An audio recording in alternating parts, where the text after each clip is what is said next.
For several weeks now, Elena Ruiz has been using her own tip money to buy breakfast for the old man in booth 6. This morning, she is already late on rent. Her mother's insulin needs refilling today, and her nephew is still waiting on school money she does not have. Then the old man walks in again, counting a few coins with shaking hands and ordering only coffee, while the smell of eggs and bacon fills the diner. Everyone else at Mabel's diner looks away. Elena does not. She sees the frayed coat, the hollow hunger in his eyes, and the expensive watch that does not belong on a man who cannot afford toast. If she helps him again, her family pays the price. She still carries the plate to his table. She has no idea everything is about to change. Before we go any further, comment where in the world you are watching from, and make sure to subscribe, because tomorrow's story is one you don't want to miss. The morning darkness pressed against Elena's bedroom window as her alarm buzzed at 4:30 a.m. She blinked away exhaustion, her muscles still aching from yesterday's double shift. The apartment was quiet, except for the familiar hum of her mother's oxygen machine down the hall. Elena's bare feet touched the cold floor as she padded to the kitchen. The linoleum was peeling at the corners, but she kept it scrubbed clean. Opening the fridge, she took stock of their dwindling supplies. Half a gallon of milk, some eggs, bread that was getting stale. She'd have to stretch it until payday. First things first. Elena gathered her mother's glucose meter and supplies, moving silently past Isaac's room where her nephew slept peacefully. His backpack sat ready by his desk, covered in superhero patches that hid the worn spots. "Mama?" Elena whispered, entering her mother's dim room.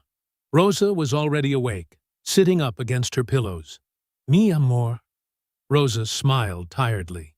"You should sleep more. Let me check your sugar first." Elena sat on the bed's edge, taking her mother's hand with practiced gentleness. The meter beeped. 142. "Better today," Elena said, relief in her voice. The new insulin was helping, even if it cost nearly a week's tips. Rosa patted Elena's cheek. "Don't worry so much about me." "That's like telling the sun not to shine," Elena said, managing a small smile. She helped Rosa with her morning medication before heading back to the kitchen. Elena assembled Isaac's lunch with careful attention. The last apple, carefully turned to hide its bruise, a peanut butter sandwich, and crackers saved from her own meal at work. In the front pocket of his backpack, she tucked the field trip money she'd been saving all month.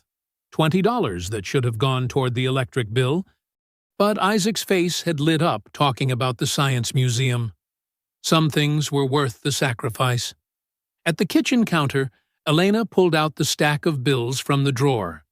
Final notice stamped in red across the power company envelope. Medical bills, rent due in 10 days. She tucked them away again, unable to face the numbers this early. By 5:45 a.m., Elena was walking the 6 blocks to Mabel's diner, her breath visible in the pre-dawn chill. The neon open sign flickered to life as she approached, casting pink light across the cracked parking lot. Inside, the familiar scent of coffee and griddle grease welcomed her. Mabel was already there, counting register money with reading glasses perched on her nose. "Morning?" Mabel said without looking up. "Coffee's fresh." Jerry called in sick again.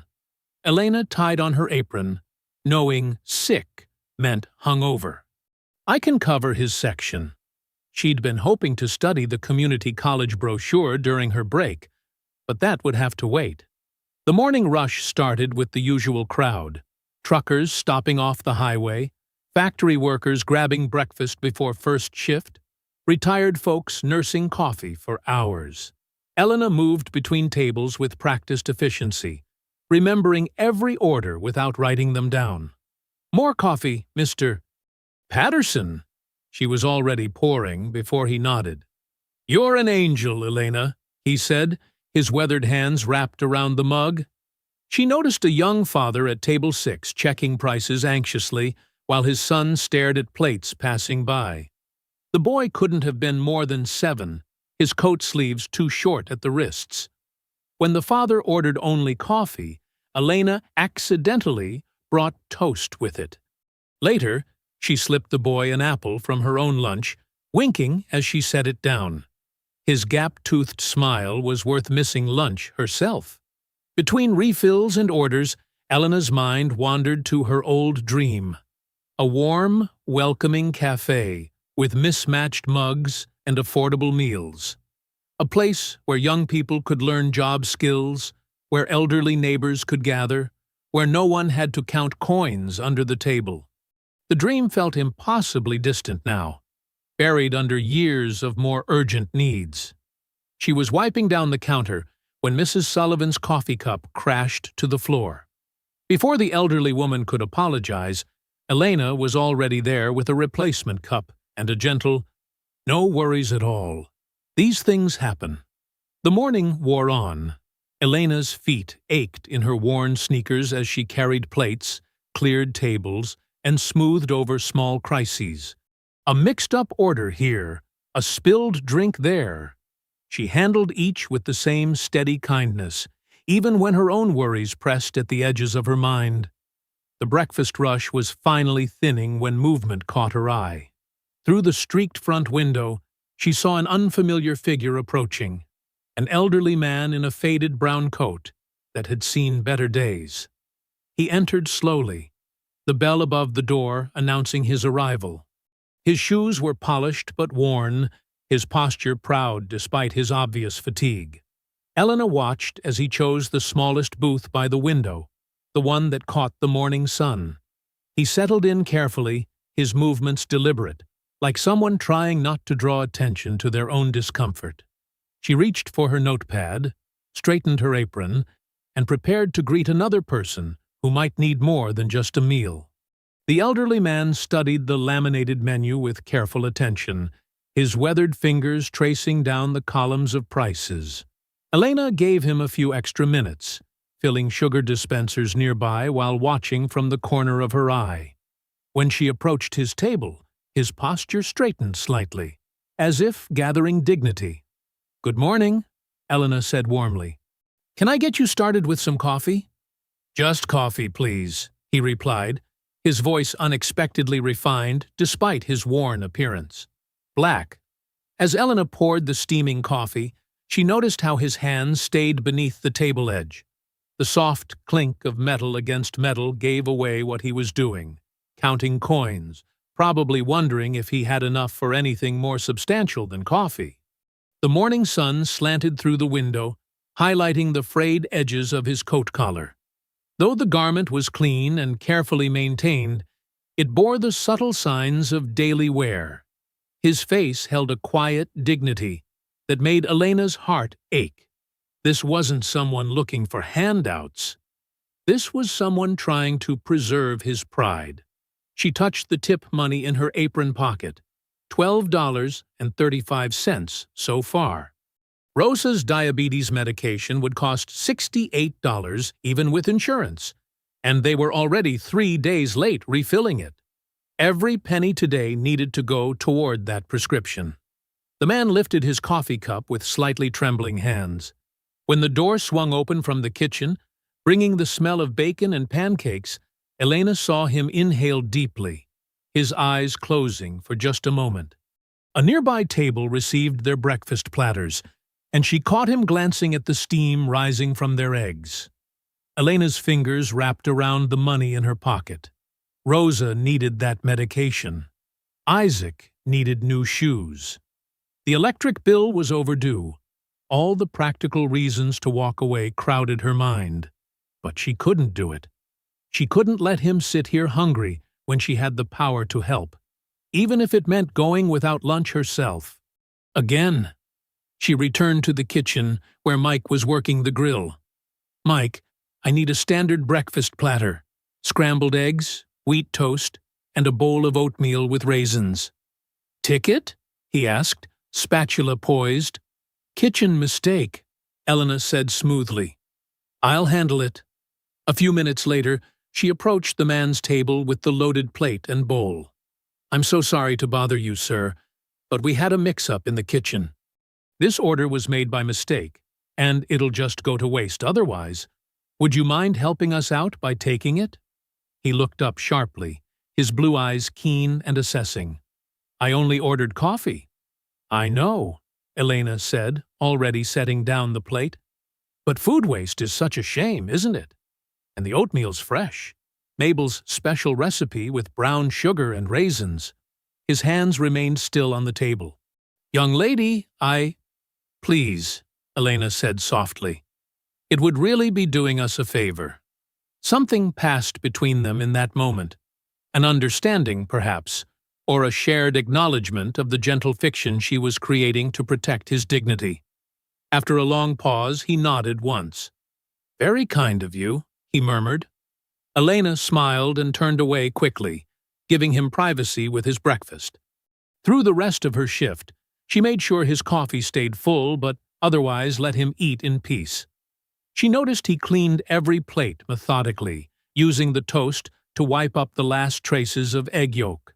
When he finished, she slipped his check face down on the table, charging him only for the coffee. She watched him lay out coins carefully, counting them twice before standing to leave. He met her eyes briefly on his way out, inclining his head in a slight bow that spoke volumes. After he left, Elena took $7 from her tips and rang up the breakfast platter properly, adjusting the inventory. Her stomach growled as she cleared the table, reminding her that lunch break was approaching. But she couldn't spare any more money today, not with Rosa's medication waiting. The rest of her shift passed in a blur of coffee refills and sandwich orders. By evening, her feet aching and her stomach empty, Elena finally walked the 6 blocks home. She found Rosa in her usual chair, watching Isaac do homework at the kitchen table. "Did you eat dinner, mi hija?" Rosa asked, studying Elena's tired face with maternal concern. "Oh, yes," Elena lied smoothly, managing a smile. "We had some extra club sandwiches at the end of my shift." She kissed her mother's cheek, then Isaac's head, before retreating to her room. In private, Elena emptied her apron pockets and counted the day's earnings twice. $43 in tips, minus the $7 she'd spent on the old man's breakfast. $36, just over half what they needed for Rosa's medication. She pressed her hands against her eyes, fighting back tears of frustration. Tomorrow, she would try again. Tomorrow, she would do better. But she couldn't make herself regret feeding the old man. Some kinds of hunger went deeper than food, and some forms of dignity were worth more than money. The next morning, Elena's alarm pierced the darkness at 4:30 a.m. Her stomach cramped as she rolled out of bed, a reminder of yesterday's missed meals. In the kitchen, she stretched the last of the cereal between 2 bowls, giving Isaac the bigger portion and keeping just a handful for herself. Rosa was already awake, sitting at the small table with her glucose monitor. "Mi hija, don't forget my prescription," she said, her voice carefully neutral. "Of course, Mama. I'll pick it up after work today." Elena kissed her mother's forehead, hoping her smile looked more confident than she felt. The truth was, she still needed another $25 for the medication. "Are you sure you're eating enough?" Rosa's eyes were sharp with concern. "Don't worry about me. The diner always has plenty of food." Another small lie to protect someone she loved. Elena grabbed her coat and hurried out, before Rosa could ask more questions. The pre-dawn air bit through her thin jacket as she walked the familiar blocks to Mabel's diner. Christmas lights still hung in a few windows, though January was nearly over. The town always seemed to hold on to holiday decorations a little too long, as if afraid to let go of any spark of cheer. Inside the diner, Elena tied on her apron and started the morning routine. Brewing coffee, wiping down tables, filling sugar dispensers. Her movements were automatic after so many years, letting her mind wander to the bills waiting at home. Maybe she could pick up an extra shift on Saturday if Mabel needed help. The breakfast rush started right on schedule, truckers wanting eggs and hash browns, factory workers grabbing coffee before their shifts, a few regular retirees sharing toast and gossip. Elena moved between tables with practiced efficiency, remembering how each customer liked their eggs, who needed extra napkins, whose coffee cup should never run empty. At precisely 7:45, just like yesterday, Walter appeared at the door. He wore the same carefully brushed coat, his silver hair neatly combed despite the wind outside. He chose the same booth by the window, his movements deliberate and dignified. Elena approached with fresh coffee. "Good morning, sir. Coffee to start?" "Yes, thank you." His voice carried that same unexpected refinement. He studied the menu with careful attention, though Elena suspected he had memorized every price yesterday. "Just the coffee?" she asked gently when he set the menu aside. "Yes, that will be fine." His hands disappeared beneath the table again, and Elena heard the familiar sound of coins being counted. She hesitated only a moment before heading to the kitchen. Yesterday hadn't been a one-time crisis for this man. This was his routine, his careful rationing of whatever small income he had. The thought made her chest ache. "Mike," she called to the cook, "I need another kitchen mistake breakfast." Mike raised an eyebrow, but didn't comment. He'd worked with Elena long enough to trust her judgment. This time, she added a small bowl of fruit beside the oatmeal. Walter looked up sharply when she set down the plates, his blue eyes keen and questioning. "Another mix-up?" he asked quietly. "We can't serve fruit after it's been plated," Elena explained smoothly. "Health code rules. Such a waste otherwise." A ghost of a smile touched his lips. "What's your name?" he asked, his tone gentle. "Elena. Elena." He repeated it carefully. "How long have you worked here, Elena?" "Almost 8 years now." She adjusted a spoon unnecessarily, buying time to stay at the table. "And do you enjoy it? Serving people?" The question caught her off guard. Most customers never asked about her at all. "I like helping people," she answered honestly.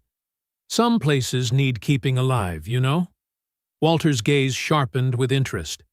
"Yes," he said slowly, "they do." Before Elena could respond, Mabel's voice cut through the morning clatter. "Staff meeting, everyone. Now." In the kitchen, Mabel's face was drawn with worry. "Listen up," she said, her usual gruffness hiding concern. "Food costs are up again. We're running too close to the edge on inventory. One more bad month and—" She didn't finish the sentence. She didn't have to. Elena's heart sank. The diner was more than just her job. It was a second home, a gathering place, a last anchor for people who needed somewhere to belong. Even as she worried about her own bills, she couldn't bear the thought of it closing. The rest of her shift passed in a blur of coffee refills and quiet calculations. She made $3 less in tips than yesterday. The medicine would have to wait another day. As she wiped down tables for closing, Elena watched through the window as Walter walked away into the gathering dusk. His shoulders were straight, his pace measured, but something in his solitary figure made her wonder where he went at night, where he slept, what circumstances had brought him here. She locked up the diner with heavy thoughts and heavier feet, knowing tomorrow would bring the same impossible choices between helping others and providing for her own family. The next morning arrived too soon. Elena's eyes felt gritty from another night of tossing and turning, her mind spinning with numbers that refused to add up. Rosa's medicine, Isaac's field trip money, and now the diner's uncertain future weighed on her as she unlocked the front door at 5 a.m. The empty diner was peaceful in the pre-dawn darkness.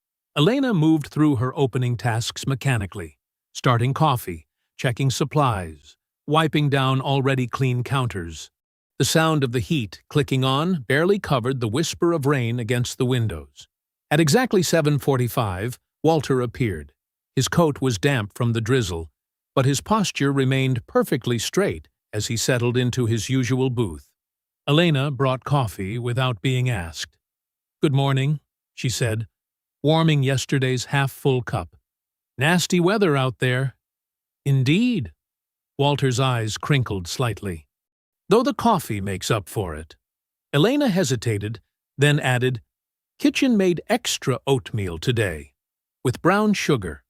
It had become their careful dance, her offerings wrapped in little fictions, his graceful acceptance that preserved his dignity. When she returned with the steaming bowl, she noticed his hands were especially unsteady. The next morning was clearer, but colder. Walter arrived precisely on schedule, and Elena had his coffee ready. This time, she brought him scrambled eggs with toast, claiming another table's order had been mixed up. They exchanged quiet words about the forecast, the morning paper, the way sunrise painted the old brick buildings across the street. Friday brought a small rush of workers heading to early shifts. Elena juggled multiple tables but still managed to slip Walter a warm breakfast sandwich. He thanked her with a slight nod, then surprised her by asking, The young boy who comes in after school, is he yours? Elena glanced toward Isaac's usual booth, now empty. My nephew, she said softly. I'm raising him. Walter didn't press, but his expression held understanding rather than pity. Elena found herself adding, After my sister passed, 3 years ago now. He seems like a thoughtful child. I've noticed him doing homework. He is. Elena's voice carried pride through the sadness. He works so hard. Never complains. The following Tuesday, Walter spent longer than usual studying the dining room while Elena refilled coffee cups.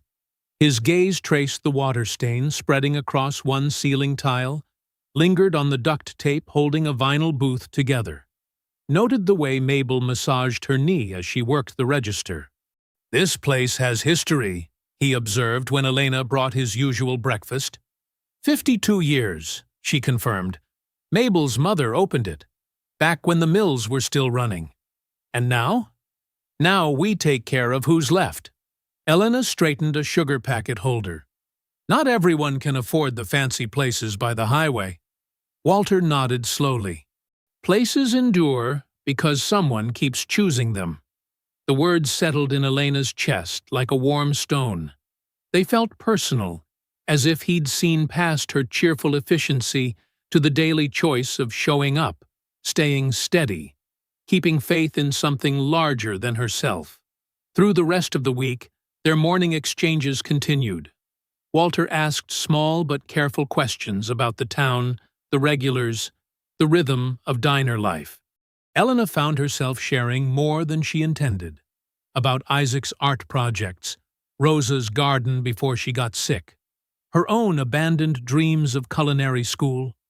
Walter listened with genuine interest, offering neither judgment nor false encouragement. Sometimes he simply nodded, as if confirming something to himself.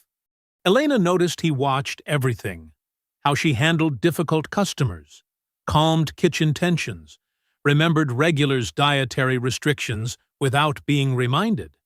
The following Monday morning brought heavy fog and few customers. Walter nursed his coffee longer than usual, while Elena reorganized the pie case.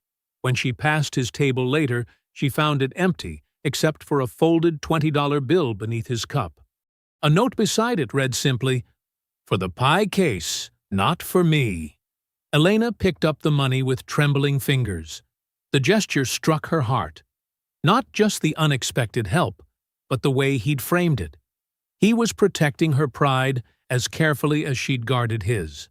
She tucked the 20 into the register, imagining fresh pies in the case.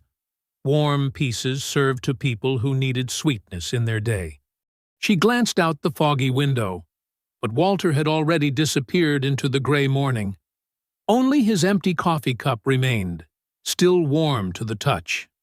The next morning dawned crisp and bright, sunlight glinting off frost-covered cars in the diner's parking lot. Elena tied her apron with practiced motions, her mind drifting to the $20 bill Walter had left yesterday. The gesture had kept her awake last night, wondering if he somehow knew about her small deceptions with his meals. She glanced at the clock. 7:40 a.m. 5 minutes until Walter's usual arrival time. Elena started his coffee brewing and pulled out a clean mug, arranging cream packets just so. The morning regulars filtered in: Tom from the hardware store, Sarah who drove the school bus, the construction crew that always wanted extra syrup with their pancakes. 7:45 came and went. Elena's eyes kept darting to Walter's empty booth while she poured coffee and took orders. By 8:15, worry gnawed at her stomach. She'd never seen him miss a morning, not once in these past weeks. "Order up," Mabel called from the kitchen window, making Elena jump.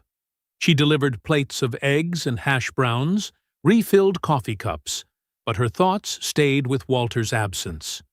During a quiet moment, she wrapped a warm biscuit and banana in paper napkins, tucking them into her apron pocket. Maybe on her break, she could walk the nearby streets, check the park benches where she sometimes saw elderly folks resting. The breakfast rush was in full swing when the first black SUV pulled into the lot.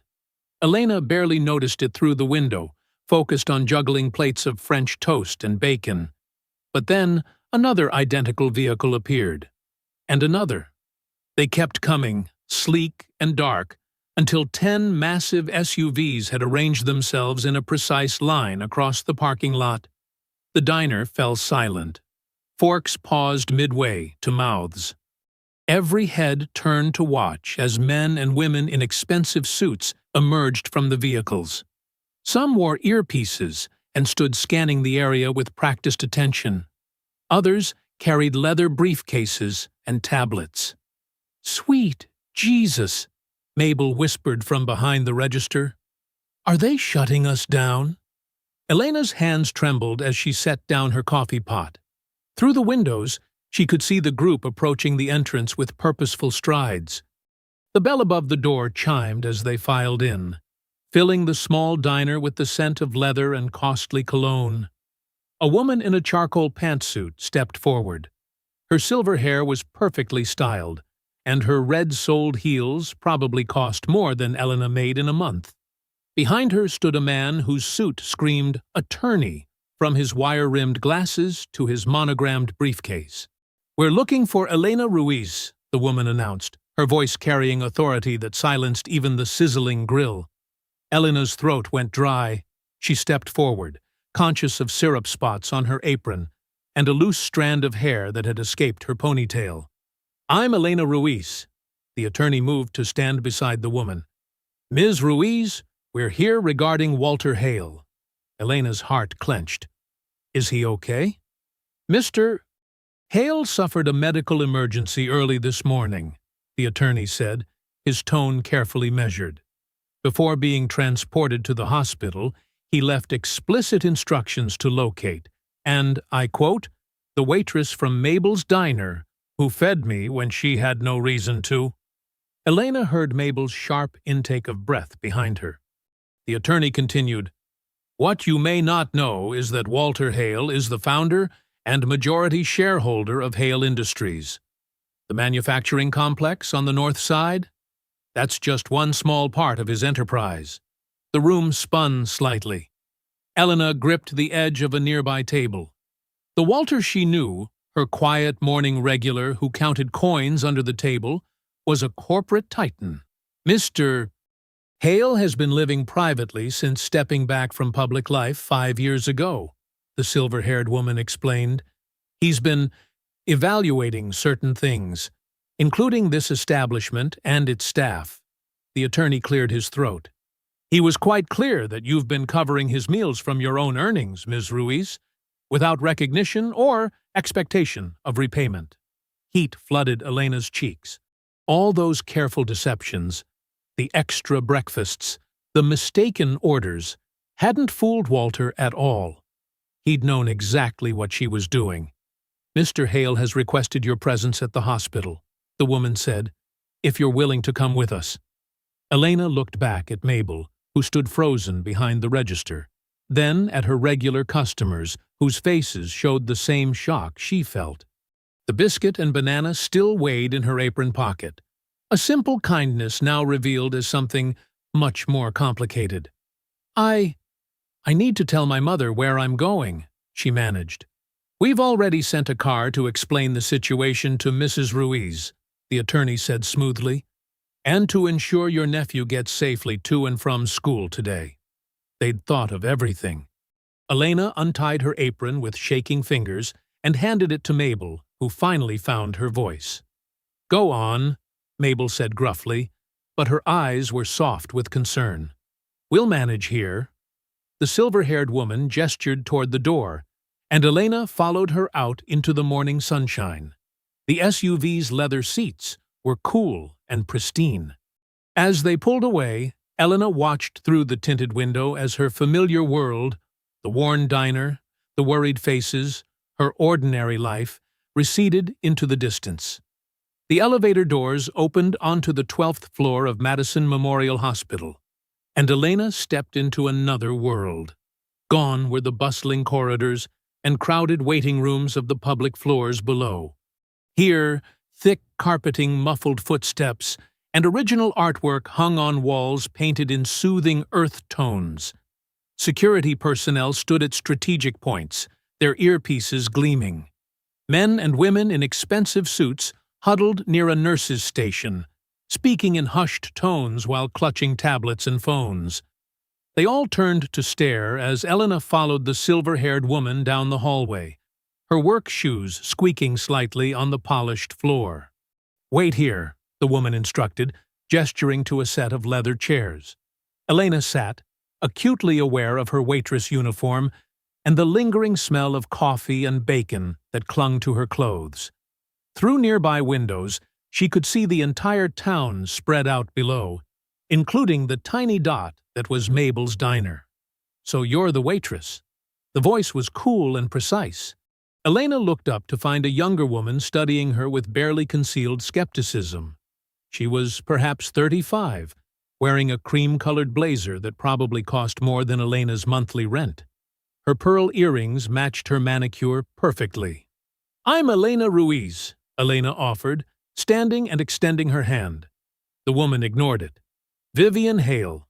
Walter is my grandfather. Her tone suggested this fact alone gave her the right to pass judgment. Tell me, Ms. Ruiz, did you know who he was when you started your little charity project? Heat crept up Elena's neck. No. He was just a customer who looked hungry. How convenient. Vivian's perfectly shaped eyebrows arched. And you didn't think to notify anyone? The manager? Social services? You just took it upon yourself to feed him for free? He wasn't asking for help, Elena said quietly. He was trying to keep his dignity. His dignity! Vivian's laugh was sharp. While you pocketed his change and marked his meals as mistakes? We've seen the receipts, Miss Ruiz. Very creative accounting. Before Elena could respond, the silver-haired woman returned. He's awake. The doctor says we can see him briefly. Vivian straightened her blazer. I'll go first, of course. Family should... He's asking for Ms. Ruiz, the woman cut in. Specifically. Elena followed them down another hallway to a private room. Medical equipment beeped softly, and morning sunlight streamed through wide windows. Walter lay propped up slightly on pristine white pillows, looking smaller than she remembered but still alert. His eyes found her immediately. Everyone out, he said, his voice hoarse but firm. Except Elena. Vivian started to protest, but Walter raised one hand weakly. Please, Vivian, give us a moment. The room cleared reluctantly. Elena stood awkwardly until Walter gestured to a chair beside his bed. I'm sorry, he said once she'd settled, for the deception. You knew? Elena's voice cracked slightly. The whole time? Walter's smile was tired but warm. That you were paying from your tips? Yes. I saw you count the same bills twice some mornings. Noticed how the meals never appeared on the register screen? Embarrassment washed over Elena. All her careful schemes had been transparent. Why didn't you say something? Because I needed to know. He reached for a cup of water, and Elena automatically helped him steady it. I needed to know if you would keep helping when there was no advantage in it, when the person you were helping appeared to be nobody important. You were testing me? The hurt in her voice surprised her. Walter sighed. I've spent years surrounded by people performing kindness for cameras, for tax write-offs, for social capital. My own family. He glanced at the door. They've forgotten the difference between charity that feeds the giver's ego and true service that protects someone's dignity. He studied her face. You did the opposite of what most people do. You hid your generosity. You made sure I never felt like a burden, even when it cost you. Elena looked down at her hands. Nobody should feel ashamed of being hungry. Tell me something true, Walter said softly. Something you've never told anyone who could make it happen. What would you do if resources weren't an issue? The question caught her off guard, but something in Walter's steady gaze made her answer honestly. I always wanted. There's this empty storefront on Mason Street. I used to imagine turning it into a cafe. Not fancy, just good food, fair prices. We could train local kids, give people second chances, maybe have a pay-it-forward board where folks could buy meals for others who need them. She stopped, embarrassed by how much she'd revealed. But Walter was nodding slowly, his expression thoughtful. The door opened, and a nurse announced visiting time was over. As Elena stood to leave, Walter caught her hand. Thank you, he whispered, for making me human again. The silver-haired woman, Elena now knew she was Walter's attorney, accompanied her back to the waiting SUV. As they descended through evening traffic, the attorney cleared her throat. Mr. Hale would like to meet with you again tomorrow, she said. He says there are things to discuss that are larger than gratitude. Elena's feet ached as she climbed the hospital steps the next afternoon. The morning shift had been particularly demanding, with customers peppering her with questions about Walter and the mysterious SUVs. She'd deflected as best she could, focusing instead on coffee refills and breakfast orders. Rosa had gripped her hand before she left home. Mihija, be careful, she'd warned, dark eyes worried. Rich people's problems can swallow poor people whole. Isaac had hugged her tightly, whispering, But what if it's something good, Tia Elena? The same security team escorted her to Walter's room, but today the atmosphere felt different. Walter sat more upright, his color better, though medical equipment still beeped steadily around him. A small table had been pulled close to his bed, covered with folders and documents. Elena? He smiled, gesturing to the chair beside him. Thank you for coming back. How are you feeling? She asked, settling into the chair. Strong enough for an important conversation. He tapped the folders. I've been thinking about Mabel's diner. Elena's stomach tightened. Mr. Hale, if this is about the free meals… Walter, please, he corrected gently. And no, this is about something much larger. He opened one of the folders. The building housing Mabel's diner is owned by a development company that's been raising rent steadily while ignoring repairs. The property has multiple liens against it. Mabel is drowning in debt trying to keep it afloat. Elena's chest constricted.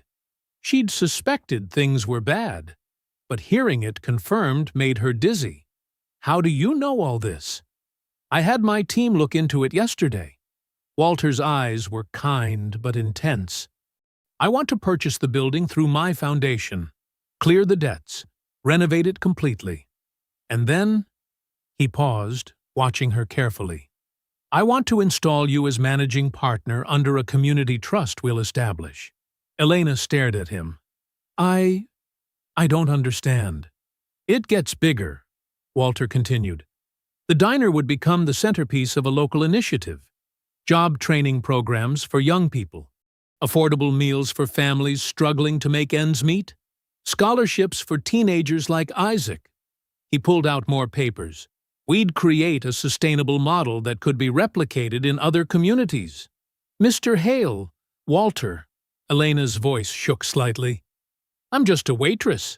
I don't know anything about running a business or managing programs. Don't you? Walter's voice grew firm. I watched you for weeks. You handle difficult customers with grace. You remember everyone's preferences and stories. You notice who needs extra care before they ask. You protect people's dignity while solving their problems. That's leadership, Elena. But the woman who covered my meals without making me feel like a charity case? Who carries other people's burdens while hiding her own? Who keeps choosing kindness even when it costs her? Walter leaned forward. That's exactly who should be leading this initiative. Before Elena could respond, the door opened. Vivian entered with two older men in expensive suits. Board members, Elena guessed from their authoritative manner. Grandfather, Vivian's voice was carefully controlled. Are you sure you should be discussing business so soon after your health crisis? I'm quite sure, Walter replied firmly.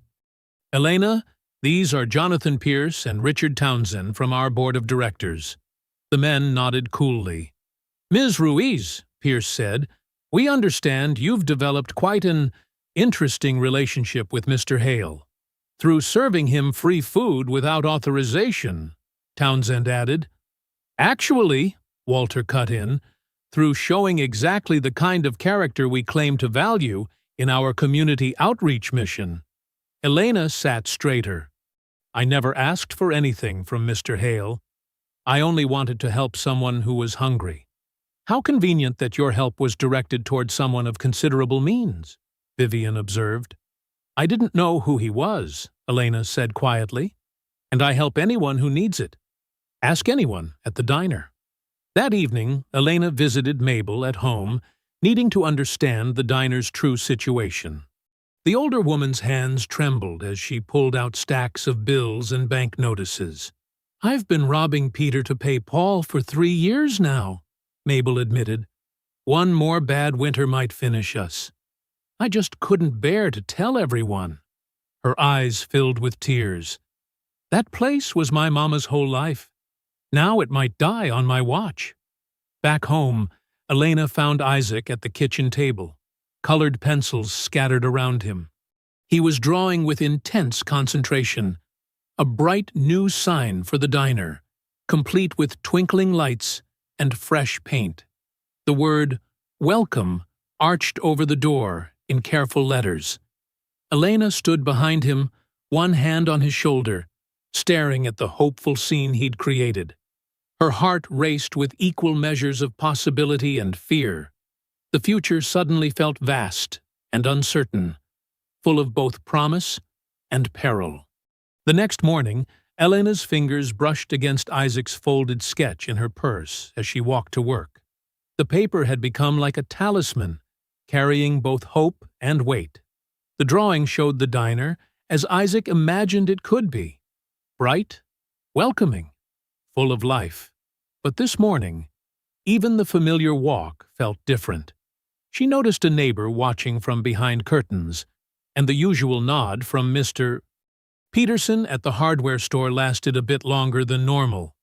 Inside Mabel's diner, the morning light revealed every crack and stain she'd grown used to ignoring.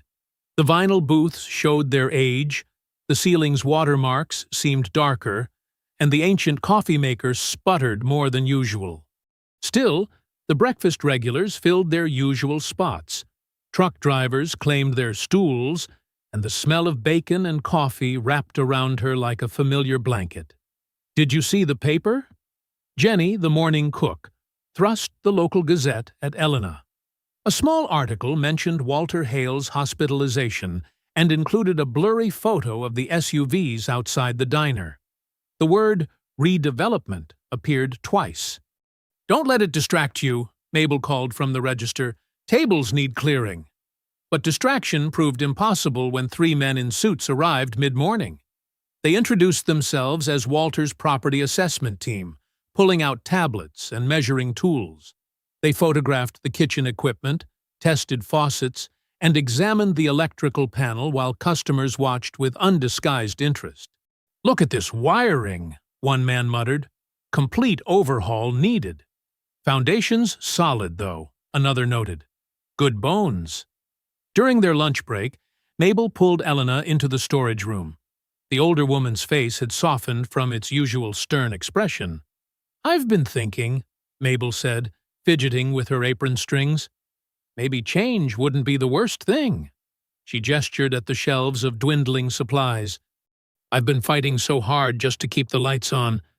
I forgot what Mama always said about this place. It's not about the building. It's about the welcome inside it." Elena touched Mabel's arm. "I would never want to change that part." "I know." Mabel's voice grew thick. "That's why, well, if someone had to take this place forward, I'm glad it might be you. You understand what matters here." By afternoon, Mayor Thompson himself stopped in for coffee, talking loudly about community development grants and historic district funding. The local bank manager followed shortly after, mentioning small business loans with surprising enthusiasm. Elena kept serving, refilling, clearing, but she felt the weight of every eye, heard the whispers behind every menu. That evening, Rosa listened quietly as Elena described the day's events over their simple dinner of beans and rice.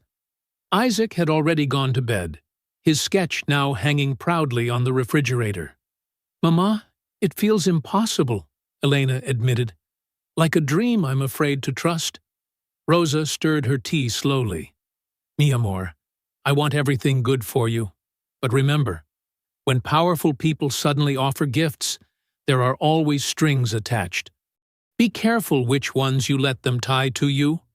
"Walter seems different," Elena protested. "He understands what the diner means to people." "Perhaps," Rosa nodded, "but he is not the only one with power in his world. And not everyone sees kindness the way he does." As if proving Rosa's point, Elena's phone buzzed with a social media alert. Someone had posted a photo of her getting into one of the SUVs with the caption, "Local waitress hits the jackpot?" The comments below ranged from supportive to suspicious. The next morning brought more suits, contractors this time, measuring windows and discussing renovation permits. A bank representative arrived with preliminary partnership proposals. Walter's attorney delivered a thick envelope containing documents that named Elena as Executive Director of Community Programs for something called the Hale House Initiative. For the first time in years, Elena felt her chest expand with real hope. She imagined Isaac attending college, Rosa getting proper medical care, young people training in a renewed kitchen. The weight of constant worry began to lift, just slightly. But as she went to lock up that evening, movement caught her eye through the window. Vivian Hale stood in the back alley, her expensive phone raised to photograph the kitchen entrance. When she noticed Elena watching, she didn't even pretend to be embarrassed. Instead, she deliberately turned to snap pictures of the overflowing dumpster and the stack of supplier invoices visible through the office window. Their eyes met through the glass. Vivian's gaze was cold and calculating, the look of someone searching for weakness. She lowered her phone slowly, nodded once, and walked away into the gathering dark. The hospital's rehabilitation wing had been transformed overnight. Security guards lined the hallways, and a small podium faced rows of chairs where local reporters sat clutching notepads and cameras. Elena smoothed her borrowed blazer, the nicest thing she owned, and tried to steady her breathing. "Stand here, please." Walter's assistant guided her to a spot beside his wheelchair. Walter looked frail under the lights, but his eyes held their usual sharp intelligence. "Ready?" he asked softly. Elena managed a nod, though her heart hammered. The room filled with clicking cameras and murmured conversations. She recognized faces from the diner. Tom from the Gazette, Sarah from Channel 6, even that blogger who always ordered extra napkins with his coffee. Walter cleared his throat and began speaking, his voice carrying surprising strength. "For those who remember, Mabel's Diner was once the heart of this town. When factories ran 3 shifts, it never closed. When families struggled, somehow there was always an extra plate.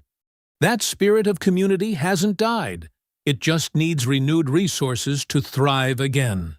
He detailed the renovation plans, describing updated kitchens, expanded seating, and preserved historic features. But it was more than just a building project. The Hale Community Initiative would provide job training, affordable meals, and educational support. Elena felt tears prick her eyes as Walter announced a scholarship fund for local students.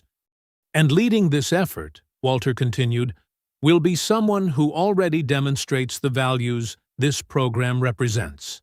Elena Ruiz understands that true service isn't about profit. It's about dignity, opportunity, and hope. The questions began immediately. Elena managed to answer without revealing too much about their private interactions, focusing instead on possibilities for the future. "We want to create a place where everyone belongs," she said, surprising herself with her steady voice. "Where young people can learn skills, where families can afford good meals, where nobody has to pretend they're not hungry." After the formal announcement, the day became a whirlwind. Old-timers brought faded photographs of the diner from decades past, celebrations, first dates, late-night gatherings after high school football games. Mr. Davidson from First Regional Bank approached with talk of flexible financing options.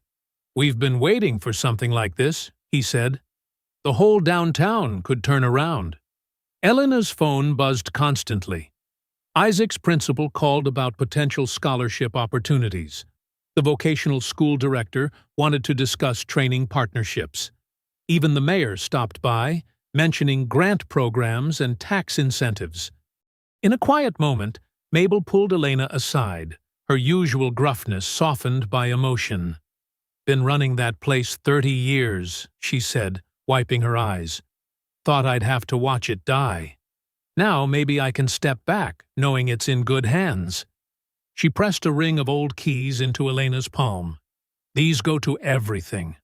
Back office, supply room, safe. Better start learning them all." For several shining hours, Elena let herself believe in this new reality. She sat with Walter's project team, contributing ideas about menu planning and staff development. They discussed community outreach programs, apprenticeships for at-risk youth, and ways to preserve the diner's heritage while building something new. But there were shadows at the edges of this bright moment. During the presentation, Walter had stumbled over words mid-sentence, and medical staff had immediately surrounded him, adjusting monitors and oxygen levels. Elena noticed how quickly they moved him back to his room afterward, despite his protests that he felt fine. Vivian maintained a professional demeanor throughout the announcement, even offering congratulations with a perfectly practiced smile. But her eyes remained cold, evaluating every move Elena made. During the planning session, Vivian took copious notes while saying very little. The silence felt deliberate, calculating. Most concerning was the change in Walter's longtime attorney, Mr. Patterson. Once openly supportive, he now seemed distracted and tense. When Elena asked about next steps, his answers became vague. He checked his phone constantly, stepping out for whispered conversations. Something was shifting in the background, but Elena couldn't grasp what. The day's excitement carried her through her bus ride home, her mind full of possibilities. Isaac would be thrilled about the scholarship news.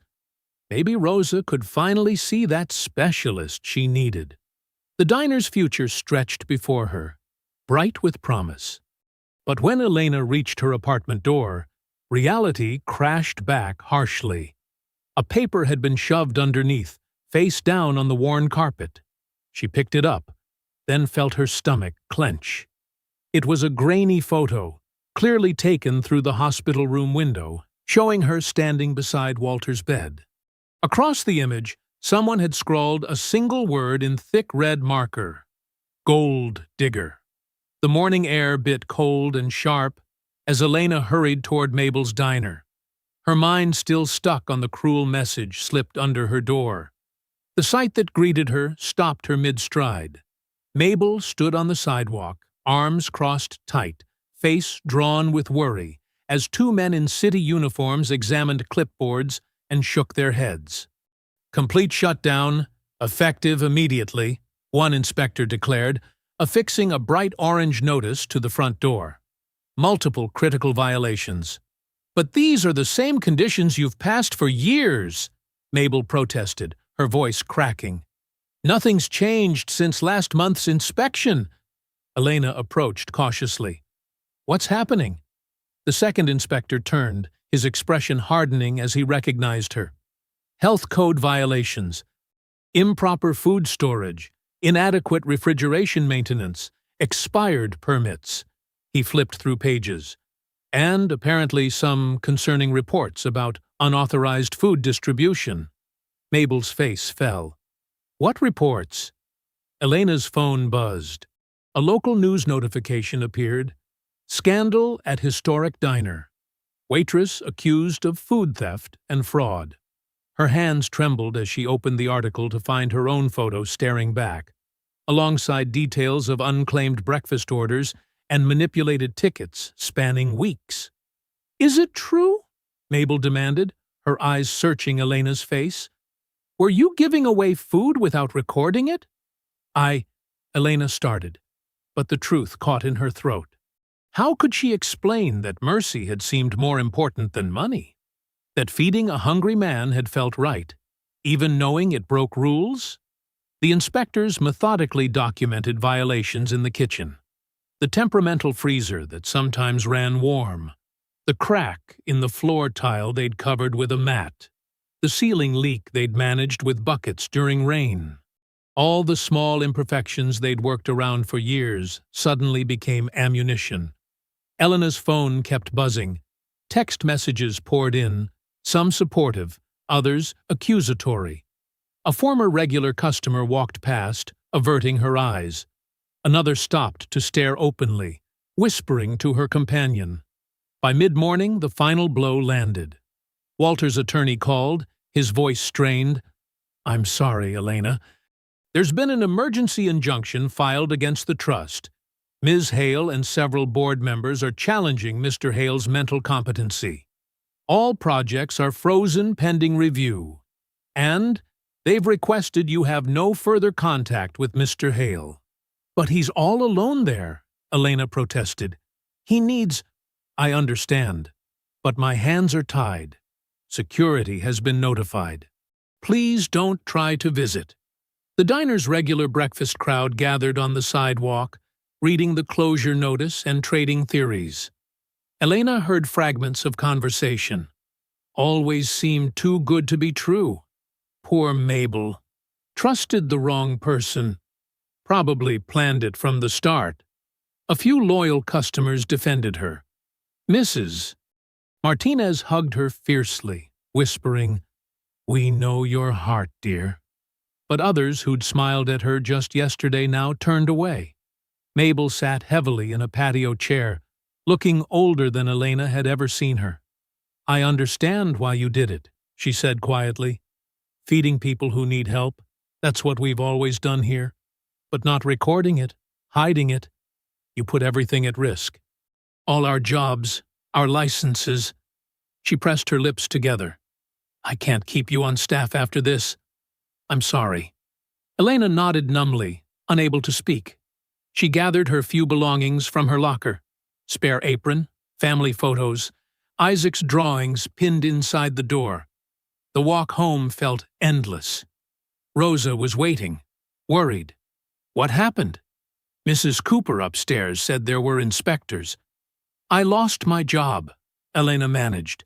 "And the trust. Everything's frozen. I can't—" She looked at the medicine bottles on the counter, nearly empty. "I can't refill your prescription yet." "We'll manage," Rosa said firmly, but Elena saw the fear in her eyes. That evening, Elena sat at their small kitchen table paying bills, stretching what remained of her last paycheck. Isaac's voice drifted through the thin walls from the hallway, where he'd gone to return a borrowed game to their neighbor's son. "Your aunt's the one who stole from the diner?" another child asked loudly. "My mom says she tried to trick that rich old man, too." "She didn't," Isaac protested. "She helps people." "Yeah, helps herself to their money," a different voice sneered. Elena heard Isaac's running footsteps, then the slam of their apartment door. He ran straight to his room without speaking. Later, after Rosa and Isaac were asleep, Elena sat alone in the darkness. The city lights filtered weakly through their window, casting shadows on the stack of unpaid bills. The same compassion that had felt so natural, sharing food with a hungry stranger, had somehow led here, jobless, shamed, unable to care for her family. The crumpled photo from under her door lay on the table, its red accusation stark even in the dim light. She touched it gently, wondering how an act of kindness could destroy so much. The morning sunlight offered no warmth through the apartment windows. Elena stood in their small kitchen, mechanically opening and closing cabinets, counting what remained. Half a box of pasta, 3 cans of soup, some stale bread. The refrigerator held little more than condiments and a carton with maybe 2 eggs left. Rosa's pill organizer sat on the counter, compartments nearly empty. The sight of it made Elena's stomach clench. Without insurance, the refill would cost more than their remaining savings. She could hear Isaac in his room, rustling through his backpack, probably double-checking his homework like he always did when trying to maintain normalcy. "You should eat something," Rosa said from the doorway, leaning on her cane. Her face showed the strain of watching her daughter's life unravel. "I'm not hungry," Elena replied automatically, though her empty stomach argued otherwise. "You can't help anyone if you collapse." Rosa's gentle rebuke carried the weight of long experience. "What are you going to do?" Before Elena could answer, her phone buzzed. An unknown number. She almost ignored it, but responsibility won out. "Hello? Ms. Ruiz? This is James Morton from Halston and Reed, representing the Hale family interests." The voice was professionally smooth. "We'd like to meet with you this morning to discuss a resolution." An hour later, Elena sat in a downtown office, staring at papers laid precisely before her. The lawyer explained in careful terms, a modest settlement, enough to cover immediate expenses, and tide them over until she found new work. All she had to do was sign a statement acknowledging poor judgment in her handling of diner resources, agree to step away from any public role in community projects, and commit to never discussing Walter Hale or their interactions. "It's a generous offer," Mr. Morton said, "considering the circumstances. The family wants to avoid further complications." Elena read the carefully worded admission of guilt again. It wasn't entirely false. She had broken rules, however good her intentions. The amount offered would cover Rosa's medication, the overdue electric bill, and Isaac's school expenses. When she got home, Rosa could see the conflict in her face. "Majita," she said softly, "sometimes pride must bow to necessity. Isaac needs stability. Your mother needs medicine. There is no shame in choosing survival." Elena unfolded the papers again, staring at the signature line. The pen felt heavy in her hand. Through the window, she could see snow clouds gathering, matching her dark mood. "I need to think," she said, pulling on her coat. "I'll be back soon." The walk downtown was bitter cold. Elena found herself on the street where Mabel's diner stood dark and silent, its windows reflecting gray sky like tired eyes. Several regular customers stood on the sidewalk, peering inside as if attending a wake. Mr. Johnson, who'd come for coffee every morning for 30 years. Mrs. Peters, who brought her grandchildren for pancakes on Sundays. They nodded to Elena, their faces showing more sorrow than judgment.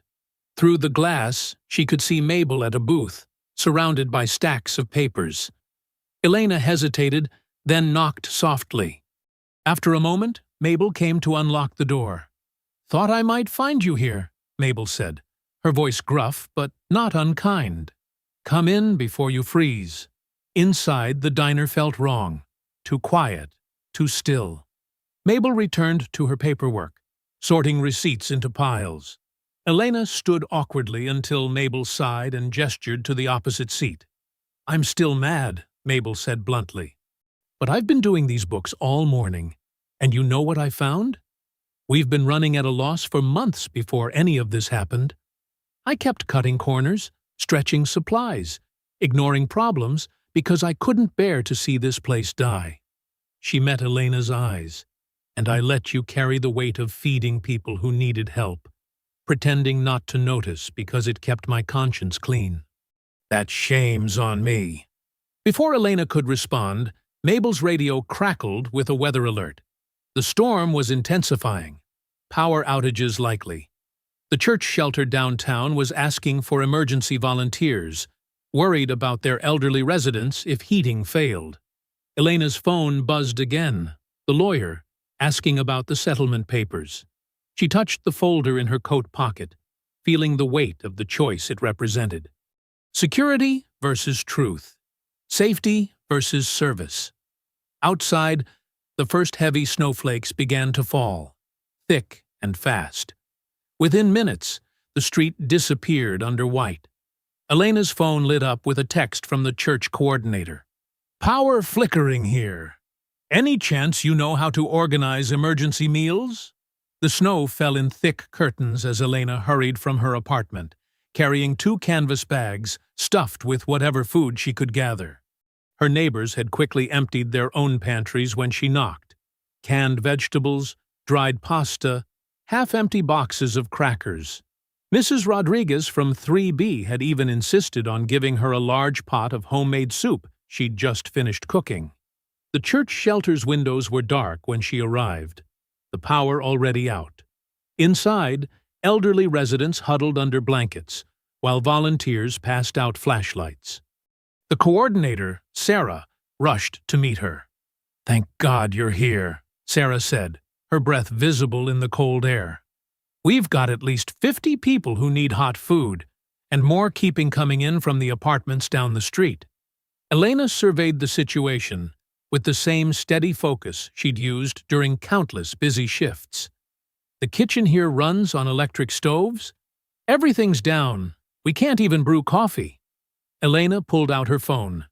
"Give me 20 minutes. She called Mike at the auto shop first. He had a large propane grill he used for summer cookouts. "Bring it," she said, "and any fuel you've got." Next, she contacted the hardware store owner who lived above his shop. "We need extension cords, work lights, anything battery-powered you can spare." The covered lot beside Mabel's diner was perfect, protected from snow, close to the shelter, with good ventilation for the grill. Within an hour, a makeshift kitchen materialized. Volunteers strung battery-powered lights between posts. The grill threw off welcome heat as Mike got it running. Someone brought folding tables from the church basement. Elena moved through the space with quiet authority, directing people without raising her voice. "We'll heat the soup in batches. Set up the bread station here. Keep the hot chocolate separate for the kids." Her diner training showed in every efficient decision. The crowd grew as word spread. A police officer brought coffee urns from the station. The grocery store manager arrived with day-old bread and pastries. 3 teenagers Elena recognized from the diner appeared with their parents' camping stoves, perfect for heating more soup. She was stirring a fresh pot when she heard the familiar jingle of keys. Mabel stood at the diner's side door, her face unreadable in the strange light. "Freezer's still good," Mabel said gruffly. "Be a shame to let it all go bad." She disappeared inside and returned pushing a cart loaded with supplies, frozen vegetables, meat that could be grilled, containers of prepared sides that hadn't sold before the closure. They worked together without discussing it, falling into the rhythm of countless shared shifts. Mabel handled the grill while Elena organized serving stations. When an elderly man apologized for needing seconds, Elena gave him the same dignified smile she'd once given Walter. "There's plenty," she said, filling his bowl. "Please eat." The night deepened. Snow continued falling. Utility trucks crawled past with their yellow lights flashing. Elena made sure every worker got hot food and coffee. She noticed faces in the crowd that had turned away from her at the diner days earlier, now watching thoughtfully as she worked. Mr. Peterson, who'd made a show of refusing to sit in her section after the scandal broke, accepted soup with mumbled thanks. Mrs. Wheeler, who'd shared the cruel social media posts, quietly joined the volunteer line. Even the local reporter who'd written about the stealing allegations helped distribute blankets without touching his phone once. "You don't have to do this," Mabel said during a quiet moment, her voice softer than usual. "Not after everything." Elena wiped steam from her face. "Yes, I do." Near midnight, the crisis rhythm finally slowed. The shelter had power again. Most residents were warm and fed. Elena was boxing up leftover bread when she noticed a young woman in a drenched wool coat hovering nearby. Despite her disheveled appearance, something about her crisp manner suggested Walter's legal team. "Ms. Ruiz?" The woman glanced around nervously. "Could I speak with you privately? It's important." Elena nodded, too tired to be suspicious. They stepped into the shadow of the diner's awning, where the young woman reached into her bag and withdrew a sealed envelope. The handwriting on the front was shaky but familiar. Inside the darkened diner kitchen, the battery-powered lantern cast long shadows across familiar equipment, now silent and cold. Elena's hands trembled slightly as she held Walter's envelope. Mabel stood beside her, arms crossed, while their unexpected visitor shifted nervously from foot to foot. "I'm Nora Bell," the young woman said, water still dripping from her coat onto the floor. "I'm a paralegal at Morton & Associates. We handle much of Mr. Hale's personal legal work." She glanced toward the windows as if checking whether anyone could see them. "What's happening to you? It isn't right." Elena studied the envelope, running her thumb across Walter's unsteady handwriting. "Won't you get in trouble for bringing this?" "Probably," Nora admitted. "But I can't watch them twist everything he wanted into something ugly. Mr. Hale trusted me to make sure you got this if things went wrong." With careful movements, Elena broke the seal and unfolded several pages covered in Walter's distinctive script. The lantern light made reading difficult, so Mabel held it closer as Elena began. "My dear Elena," the letter began, "if you're reading this, it means others have tried to separate us and challenge my judgment. First, you should know that I was fully aware each time you paid for my meals from your own pocket. I watched you count tips twice, adjust tickets, and skip your own lunch. Your kindness was never hidden from me, only from others." Elena's voice caught.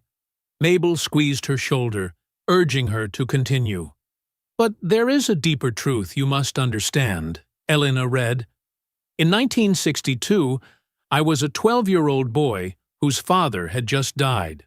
My mother worked 3 jobs, but we could barely afford rent. Every morning she would bring me to this same diner before school. She only ordered coffee, just as I did with you." Mabel inhaled sharply. "Mother never told me." "The owner then was Grace Jensen, your mother, Mabel. She noticed my mother's pride, her exhaustion, her determination to keep me in school despite our poverty. Grace began adding eggs and toast to my mother's coffee, claiming kitchen mistakes or extra portions that needed using. She protected our dignity while making sure I didn't study on an empty stomach." Tears rolled down Mabel's cheeks. "That sounds exactly like Mama." Elena's hands shook harder as she turned the page. That simple mercy made everything else possible. "My mother found better work. I earned a scholarship. The business empire everyone now fights over began because one woman in a small diner decided kindness mattered more than money. When I returned this year, I needed to know if that spirit still lived in these walls. Elena, you proved it does. You fed a stranger with the same grace Grace Jensen once showed me, asking nothing in return. Nora stepped forward. The rest of the letter contains dates, amounts, and witnesses. Everything needed to fight the competency challenge. Mr. Hale documented your interactions meticulously because he feared exactly what's happening now. Why didn't he tell me any of this? Elena asked softly. He wanted to see your true character, Nora explained. If you'd known who he was, your kindness might have seemed calculated. He needed to know you'd help anyone, not just someone important. Elena read further, her voice growing stronger. I'm not just offering you a job or a building, Elena. I'm entrusting you with a legacy of quiet mercy that saved my family when we had nothing. My granddaughter Vivian never understood why this old diner mattered so much to me. Perhaps she never will. But you understand, because you live it every day. Mabel wiped her eyes. All these years, I thought Mama was just soft-hearted, letting people eat without paying. I never knew. The letter ends with legal instructions, Nora said, and a reminder that they'll offer you a settlement to go away quietly. Mr. Hale says you must choose freely, but he hopes you'll fight instead. Through the kitchen windows, they could see the storm beginning to ease.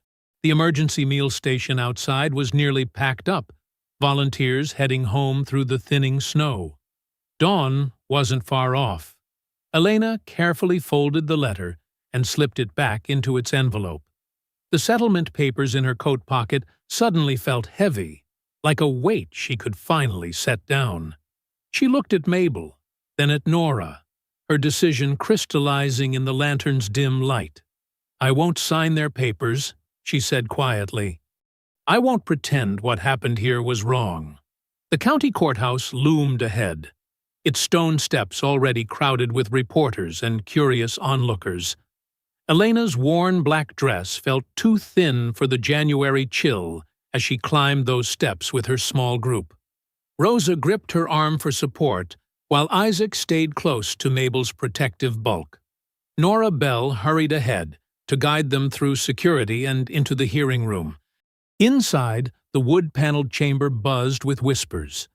Elena recognized faces from the diner mixed with business people in expensive suits.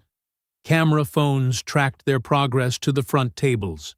Isaac's hand found hers and squeezed tight. It's okay, Aunt Elena, he whispered. You always say the truth is stronger than being scared. Vivian Hale sat with her attorneys at the opposite table, elegant in charcoal gray. She didn't look directly at Elena, but her spine stiffened when they passed. The judge, an older woman with steel-rimmed glasses, studied papers while they settled into place. All rise, the bailiff called out, and the proceedings began. Vivian's lead attorney launched their attack immediately. He projected diner receipts onto a screen, highlighting irregular timestamps and missing entries. Ms. Ruiz consistently failed to record meals properly, creating a pattern of deception that raises serious questions about her intentions toward Mr. Hale. Security photos appeared next. Elena entering Walter's hospital room, Elena speaking with him in the diner, Elena accepting documents from his lawyers. An opportunistic relationship cultivated over weeks, the attorney declared, taking advantage of our client's isolation and declining health. Elena felt the room's judgment pressing against her skin. She thought of the settlement papers she'd torn up that morning, how easy it would have been to sign them and disappear. Rosa patted her hand, reminding her to breathe. The attacks continued.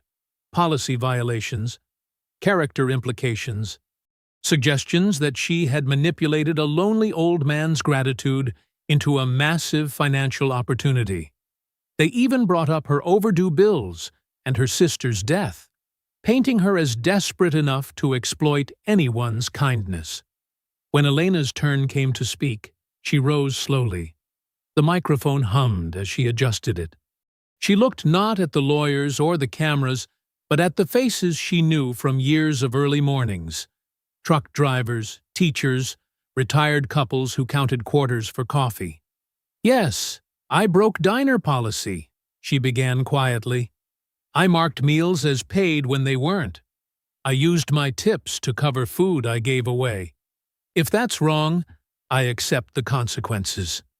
Murmurs rippled through the room. Elena continued, her voice steady. "But I won't apologize for feeding someone who was hungry.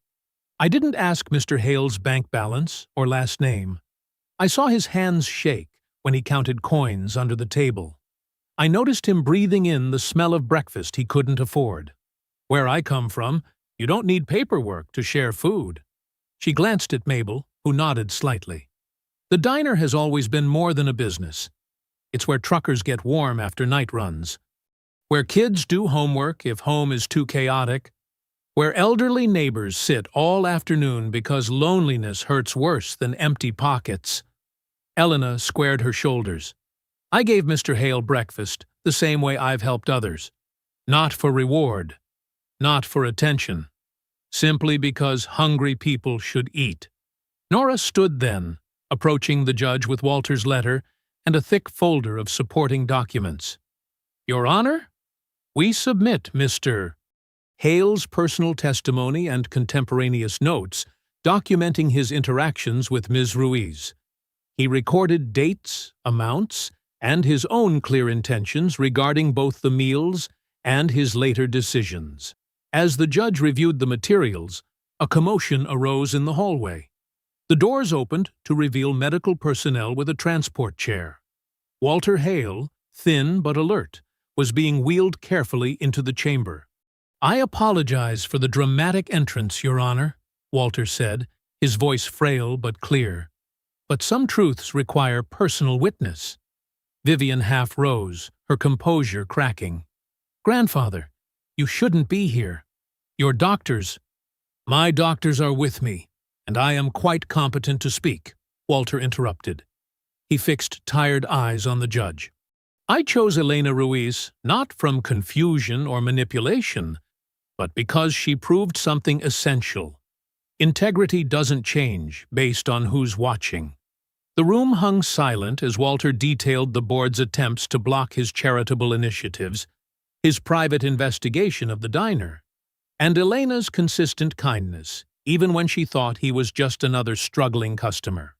He named board members who had tried to isolate him, exposed attempts to bury community project proposals, and clearly outlined his reasons for trusting Elena with his legacy. When he finished, the judge removed her glasses and studied the room carefully. Her ruling was clear. Walter Hale was fully competent. His wishes regarding the trust would stand, and all holds were to be released immediately. Elena released a breath she hadn't realized she'd been holding. Beside her, Isaac grinned, and Rosa whispered a prayer of thanks. Across the aisle, Vivian Hale lowered her eyes to the table, her shoulders sagging as if a great weight had finally become too heavy to carry. Spring sunlight crept across the newly refinished floors of Mabel's table. Elena stood in the doorway, just as she had hundreds of mornings before, but everything else had transformed. The cracked linoleum was now warm hardwood. Fresh paint brightened the walls. Through spotless windows, the morning cast long shadows across booths that no longer sagged or squeaked. Elena's routine remained unchanged in some ways. She still arrived before dawn, still checked the coffee makers and prep stations, but now she moved through a space that matched the dignity she'd always tried to give it. The kitchen gleamed with new equipment, and the training area buzzed as two single mothers learned the breakfast shift under Chef Mike's patient instruction. She paused at the wall near the register, touching the elegant plaque that read, "Meals Given in Quiet." Below it hung 4 framed photographs: Mabel's mother from the 1950s, her kind eyes and flour-dusted apron capturing a generation of service; Walter's mother, holding him as a small boy outside the original diner; Walter himself during his weeks as their anonymous regular; and Elena, caught unaware while sliding a free breakfast to a teenager who'd been sleeping in his car. "Getting sentimental this morning?" Mabel called from the counter, her voice gruff with affection. She sat like royalty on her cushioned stool, reading glasses perched on her nose as she reviewed the previous day's numbers. She'd insisted on keeping the books even after Elena offered her full retirement. "Just grateful," Elena replied, straightening the fresh flowers on the counter. The diner's finances were stable now. Rosa's insulin arrived regularly, and Isaac's private school uniform hung pressed in his closet. But Elena made sure they never forgot the lean times that had shaped them. The bell chimed as Vivian Hale entered, wearing casual clothes instead of her usual business suit. She'd been coming in twice a week, slowly thawing, though this was her first early morning visit. Her heels clicked against the hardwood as she approached the counter. "Is it too early to discuss the scholarship program?"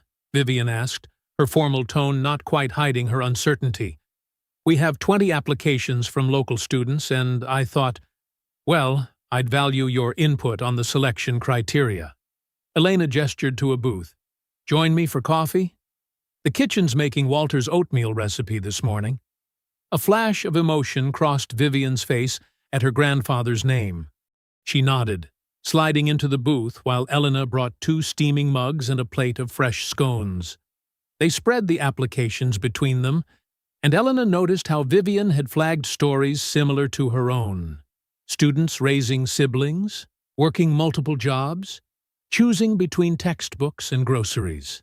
"You understand their circumstances better than I do," Vivian admitted quietly. "I want to help, but I don't want to." "Presume. We'll figure it out together," Elena assured her. The partnership was new and still awkward, but it felt right, like healing spreading outward. Through the windows, Elena saw Isaac arriving with his backpack. He liked doing homework in the corner booth before school, proud to be part of the place that had changed their lives.